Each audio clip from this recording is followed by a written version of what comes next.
Hallelujah! Magandang hapon po sa ating lahat. Bago po tayo magpatuloy, tayo po ay manalangin.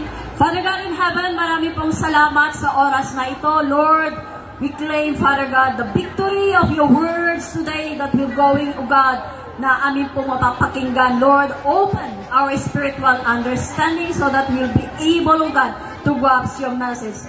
O Lord God, I declare fullness of salvation be upon to your people and to this place, Father God. And whatever the needs, O God, Lord, you are able to meet our needs because you have said in your words, you are our Jehovah Jireh, our provider, that nothing is impossible unto you. Thank you. In Jesus' name I pray. Amen. Hallelujah. Sa hapong ito, napakinggan po natin yung mga makalangit na awitin. Habang ako'y nakikinig sa mga inirender po nilang mga awitin, andito po yung salita ng ating Panginoon. Kung meron po kayong Bible, makipag-open po kayo sa akin, doon po sa ating text sa hapong ito, doon po sa Jeremiah chapter 29, verse 11 to 13. Ano po ang sabi ng ating Panginoon? For I know the plans I have for you, declares the Lord. Plans to prosper you and not to harm you. Plans to give you hope and a future. Doon po sa verse 12, anong po sabi niya? Then you will call on me and come and pray to me and I will listen to you. At doon po sa verse 13, you will seek me and find me when you seek me with all your heart. This is the word of God. Ito po ang salita ng ating Panginoon sa hapong ito. Ito po ay mensahe ng isang pag-asa. This is the assurance of God's faithfulness to all of us. Andito po. Ito po ang sabi ng ating Panginoon. Nung hindi pa po tayo isinilang sa mundong ito, na isulat na po ito. Ito po ang mapa ng bawat isa po sa atin. Ang sabi ng ating Panginoon, I have a good plans for you. Meron pong magandang kinabukasan ang gusto ng ating Panginoon. Ang sabi niya sa atin, tayo po bibigyan ng magandang buhay. Pag-asa, hindi po paghihirap ang ibibigay ng ating Panginoon. Pero, bakit po ang tao naghihirap? Kasi po ang sabi po niya doon sa Ecclesiastes chapter 7 verse 29, ang sabi po niya rito, ito po ay sinulat ni King Solomon. Ano ang sabi niya rito? This only have I found. God created mankind upright, but they have gone in search of many schemes. Ito po ang dahilan kung bakit naghirap-hirap ang buhay ng bawat isa. Di po ba? Meron na nga tayong nakita na nakapaskil dyan, beware of dogs. Pero dahil sa nasa atin na ang ugali natin mga Pilipino. Wala naman akong nakitang aso. Bakit sinasabi nilang beware? Dahil sa gusto mong malaman kung ano ang nandoon, bakit ipinagbabawal nila? Bakit sinasabi nila beware? Gusto mong makita kung ano nun. Hindi mo namamalayan. Andun na pala ang mga aso. Andun na pala ang kapahamakan. At kung minsan, kahit nasabi nilang don't touch, pero sa ating mga Pilipino, ang mga pinagbabawal, yun pa rin ang ginagawa natin. Gusto natin kasi kung minsan, meron ba tayong ugali ba na para gusto natin na mag-viral, tayo ang mauna kung ano man ang unang ma-experience po natin. Gusto natin tayo muna. Hindi natin alam ng dahil sa mga pinaggagawa po natin, nagkakaroon na po tayo ng mga patong-patong na problema. Dahil sabi nga niya rito, God created mankind upright, but they have gone in search of many schemes. Ano po ba ang scheme? Mga pamamaraan. Kung minsan, kabaliktaran sa gusto ng ating Panginoon.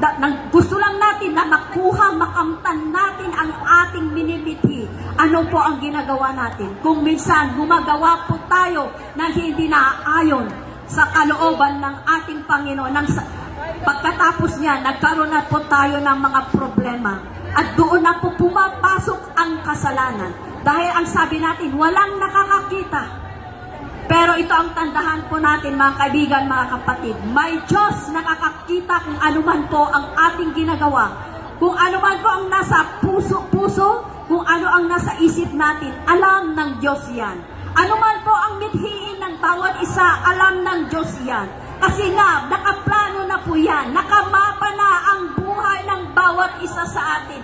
Ang plano ng Diyos, magkaroon tayo ng masaganang buhay. Magkaroon tayo ng magandang future. Pero dahil nga sa kagustuhan natin, hindi natin sinusunod ang kagustuhan ng ating Panginoon. Kaya andoon, dumarating ang mga pagsubok sa buhay. Dumarating ang mga problema sa buhay. Pero ang sabi ng ating Panginoon, come unto me, and I will give you rest. Meron pong pag-asa. Sino ka man, ano ka man kapatid, ito ang tandaan natin. Mahal na mahal ka ng Panginoon. Ano man ang iyong nakaraan, kahit sabihin mo, hindi maganda ang iyong naging nakaraan.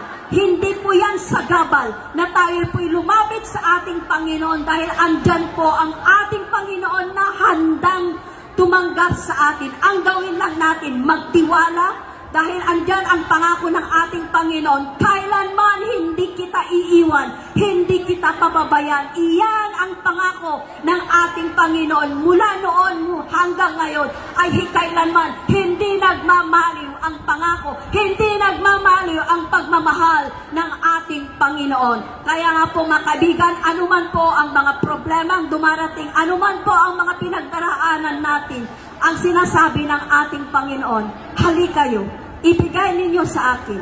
Anuman po yung mga bumabagabak sa ating kalooban, andyan po ang pangako ng Panginoon na kailanman hindi niya po tayo pababayaan. Totoo nga po, marami tayong mga plano sa buhay, mga pangarap sa buhay, lalo na tayong mga nanay. Marami po tayong mga pangarap sa ating mga pamilya, sa ating mga anak, na hindi po natin namamalayan dahil po sa maraming mga pangarap sa ating mga pamilya. Kung minsan, nakakalimot po tayo sa ating Panginoon. Kung dumarating ang problema sa atin, kung minsan ang sabi pa natin sa Diyos, Lord, bakit ako pa? Bakit ako pa ang magkaroon ng problemang ito? Bakit? Nakalimot po tayo sa ating Panginoon. Ang sabi ng ating Panginoon, seek me.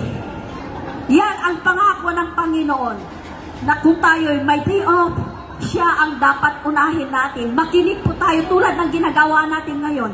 Andito po tayo, nakikinig sa kanyang salita. Dahil ang pangako ng ating Panginoon, kailanman, hindi niya tayo iwan, hindi niya tayo pababayaan. Ano man po ang mga problemang iyan, lumapit po tayo sa Kanya. Ilagak natin sa ating Panginoon ang lahat ng mga bagabag, lahat ng mga agam-agam, lahat ng mga plano ng ating buhay, ibigay natin sa Kanya.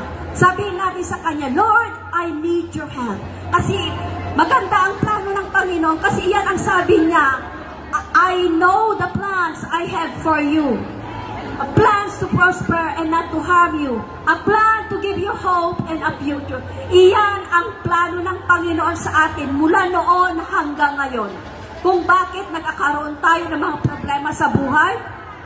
Dahil na rin sa ating kagagawan. Kahit na pinagbabawal, kung minsan, yun pa rin ang ating ginagawa. Kasi nga, sabi nila, masarap daw ang bawal. Pero, sa paningin ng Diyos, kung sabi nilang bawal, huwag na natin gawin kasi diyan po tayo malulugmok sa problema. Kaya, mga kaibigan, mga kapatid, kung ano man po ang ating pinagdaraanan sa araw na ito, kung meron po tayong mga panalangin sa buhay, this is the time to give to God. Dahil andyan ang Diyos na naghihintay sa atin. Tayo ang lumapit sa Kanya. Gusto ng Diyos na bigyan kasagutan lahat ng ating mga panalangin sa buhay. Pero ang gusto ng Diyos, tayo muna ang lalapit. Kung meron ka po panalangin sa buhay, na matagal mo nang ipinapanalangin sa ating Panginoon, hindi natin alam. This is the time na binigay ng ating Panginoon dahil anong sabi na kanyang salita? There's a time for everything. Kaya the altar is open, mga kaibigan, mga kapatid. Huwag po tayong mahiya. Dahil ang Diyos, andyan sa atin. Nasa kalagitnaan natin ngayon. Anong sabi niya sa kanyang salita? If there are 2 or 3 are gathered in my name, I am there. Ano ang sabi sa ating binasa? Then you will call on me and come and pray to me and I will listen. Kanyang papakinggan kung ano man po ang ating mga panalangin. Kung tayo hahanapin natin ang Panginoon, ating pong mahanap ang ating Panginoon.